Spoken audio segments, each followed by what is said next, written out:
Moin, ich bin heute in den heiligen Hallen von Giants und wenn die Videodudes das alles hinbekommen haben, dann seht ihr hier schon den Coraline 9, um den es ja heute geht. Ihr erinnert euch, letztes Jahr war ich bei Lemken in Alpen und durfte mir den Coraline 9 in der Realität anschauen. Erst im Werk und dann auf dem Acker. Und das war für mich ein großes Erlebnis, da mal richtig durchzustarten, mal zu sehen, wie sich so ein Hybridgrubber eigentlich steuert und vor allen Dingen, was daran so besonders ist. Heute interessiert mich allerdings, wie kommt das Modell aus der Realität eigentlich ins Spiel? Dazu bin ich bei Giants und da schaue ich mich jetzt mal um. Ich bin jetzt hier im Farming-Simulator-Studio und hier habe ich den Martin Rabel von Giants gefunden. Martin, du bist Head of PR und Marketing hier bei Giants. Wie läuft das ab, so eine Zusammenarbeit mit Lemken zum Beispiel? Wie entscheidet ihr, welche Maschinen und Geräte von einer Firma wie Lemken ins Spiel kommen? Also das Wichtigste bei uns im Spiel bei den Maschinen ist ja immer die Balance, dass wir schauen, decken wir alle Bereiche ab, klein, groß zum Beispiel gesagt, oder eben auch, wenn wir neue Features ins Spiel bringen, haben wir von den Herstellern was zu den Features passt. Und in der Regel ist es so, wenn ein neuer Hersteller ins Spiel kommt, dann müssen wir schauen, was ist das ganze Portfolio von denen. Bei einem langjährigen Partner wie Lemken wissen wir es eigentlich schon, da ist der Fokus eher auf die neuen Sachen, was kommt Neues, und beim Coraline 9 eben, da hat es eben super gepasst. Du hast es gerade schon gesagt, Lemken ist für euch ein langjähriger Partner. Wie wichtig ist Lemken für euch, vor allen Dingen im Spiel? Lemken ist ein sehr wichtiger Partner für uns. Sie haben ja auch ein sehr gutes Image in der Branche. Das sieht man auch beim DEG Image Barometer, wo das ja auch gemessen wird von Industrieprofis, die geben Feedback. Und man sieht, dass Lemken viele Fans draußen hat. Und was bei Lemken eben auch immer sehr gut ist, ist, dass sie sehr innovativ sind, was man eben jetzt beim Coraline 9 ja auch wieder sieht, einem Hybridgrubber für ultraflache Bodenbearbeitung, um Wasser zu sparen, und solche Sachen sind natürlich immer spannend für uns.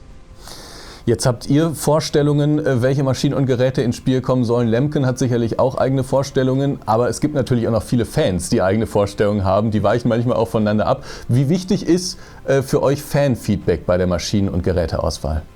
Es ist schon auch sehr wichtig. Wobei man sagen muss, oft deckt sich das auch, weil wir haben ja auch sehr viele Landwirtschaftsfans auch bei uns. Aber es ist immer wieder schön, da die Kommentare zu lesen und dann eben zu sagen, okay, das können wir für die nächste Version oder für einen DLC in Betracht ziehen und dann eben ins Spiel reinbringen. Und das war ja eben auch jetzt wieder den Bezug auf den Coraline 9 herzustellen. Und sagen wir, genau dieses Thema mit der nachhaltigen Landwirtschaft, das liegt den Leuten ja auch mittlerweile im Herzen, und da hat es auch wieder gepasst.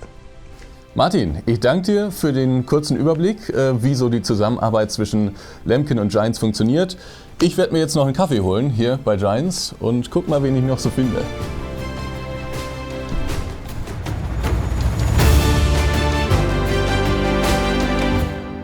Komm mal mit. Stefan, dich habe ich gerade schon gesucht. Du arbeitest ja hier bei Giants in der Entwicklungsabteilung. Was genau ist dein Job hier? Genau, hi, willkommen. Ich bin Gameplay-Programmer und Lead-Integrator hier. Also ich kümmere mich hauptsächlich um die funktionale Integration der ganzen Fahrzeuge bei uns ins Spiel. Das heißt, du kannst mir ein bisschen was dazu erzählen, wie der Lemken Coraline 9 von der Realität ins Spiel kommt. Kannst du mir schon mal so ein bisschen sagen, was sind so die ersten Schritte? Wie startet das Ganze? Ja genau, ich habe ja schon mal ein bisschen was vorbereitet. Also das sieht man im Endeffekt, das ist das CAD-File, was wir von Lemken bekommen haben, von dem Grubber. Das ist im Endeffekt sind die Daten, die auch verwendet werden, um den echten Grubber zu bauen. Also die echten Konstruktionsdaten. Ja, können wir auch mal ein bisschen hinzoomen. Also das ist ein sehr detailliertes Modell. Da ist wirklich alles dabei, Hydraulikschläuche, ja. Aber das kann man natürlich, weil es eben so detailliert ist und alles dabei ist, kann man es nicht 1:1 bei uns im Spiel so verwenden.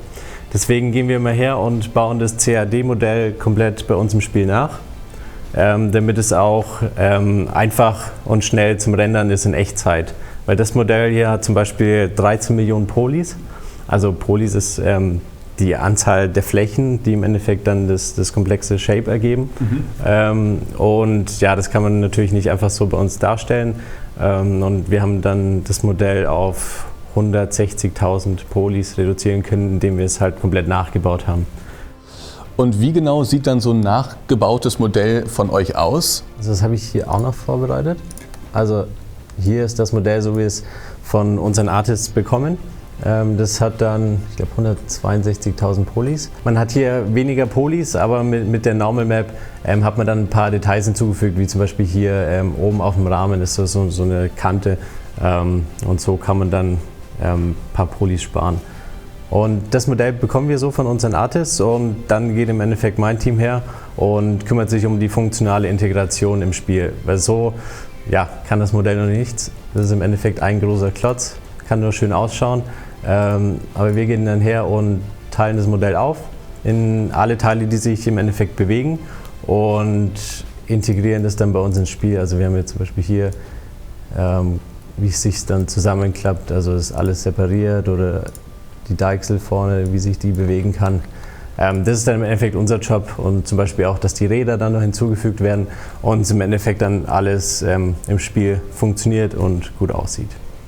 Jetzt ist das für viele vermutlich im Spiel einfach nur ein Grubber, der Coraline 9. Aber ich habe es ja letztes Jahr schon gesehen, da steckt ja unglaublich viel Wissen dahinter. Das ist sehr durchdacht, der Coraline 9. Und dementsprechend hat man sicherlich auch viele Fragen, gerade wenn man das dann nachbaut. Wie ist das in der Zusammenarbeit mit Lemken? Könnt ihr dann da einfach anrufen und sagen, ich habe da was noch nicht ganz verstanden, ich muss da noch mal ein paar Fragen zu stellen?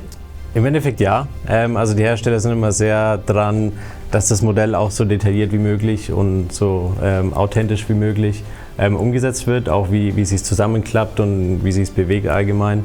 Und wenn wir Fragen haben, können wir uns da eigentlich immer melden und bekommen auch meistens sofort eine Antwort und teilweise auch Videos, wie es sich in echt bewegt. Und wenn wir von irgendwelchen Teilen noch Detailaufnahmen brauchen, bekommen wir auch immer Bilder. Also da ist die Zusammenarbeit wirklich super. Gab es denn jetzt beim Coraline 9 besondere Herausforderungen für euch beim Nachbau?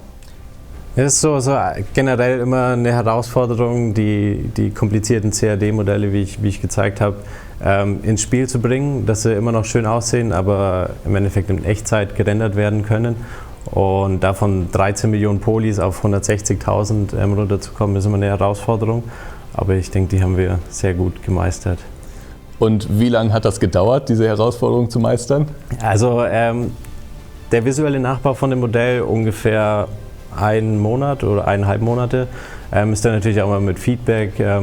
Lemken bekommt dann vorab schon mal das Modell zugesendet, gibt Feedback, ob irgendwas noch nicht passt, dann ändern wir das und dann geht es wieder zum Hersteller.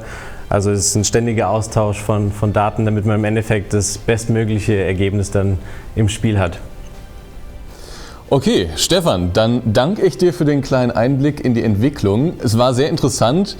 Ich werde mir den Coraline 9 jetzt allerdings noch mal im Spiel anschauen und gehe dazu mal rüber. Bisschen daddeln.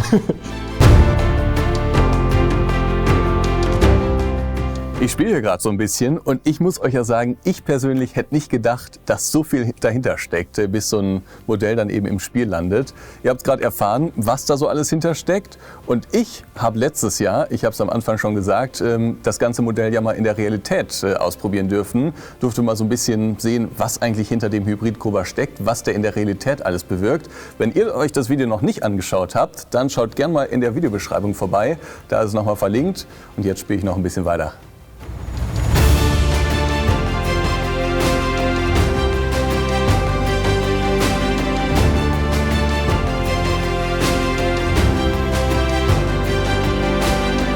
Okay, das war's. Das war mein Tag hier bei Giants Software. Ich fand es total spannend, mal zu sehen, was da alles hintersteckt, bis so ein Coraline 9 Grubber eben im Spiel ist. Hättet ihr es gedacht, dass da so viel hintersteckt? Könnt ihr mal in die Kommentare schreiben.